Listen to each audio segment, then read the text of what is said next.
Xəyallar bizi çox uzaqlara apara bilər. Yetər ki, xəyallarına inanıb, onların ardınca qaçasan. Mərhəmətini, kömək əlini insanlardan əsirgəməyəsən. Hər bir doğru xəyalın kökündə saf niyyətlər, şəffaf istəklər olur. Xoş niyyətlər ağır gündə, çətin seçim qarşısında səni güclü edir.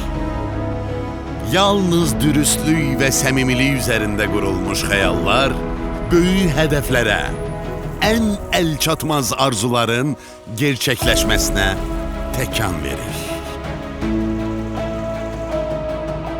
Bu xəyallara qovuşanda onların ilkin istəklərindən çox daha böyük olduqlarını anlayırsan. Bir zamanlar xəyal etməyə belə çəkindiyin hədəflərin necə reallaşdığını görürsən.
Otuz il ərzində xəyalların hansı yeni üfüqlərə yol açdığını görmək üçün bu 30 ili yaşamağa dəyər.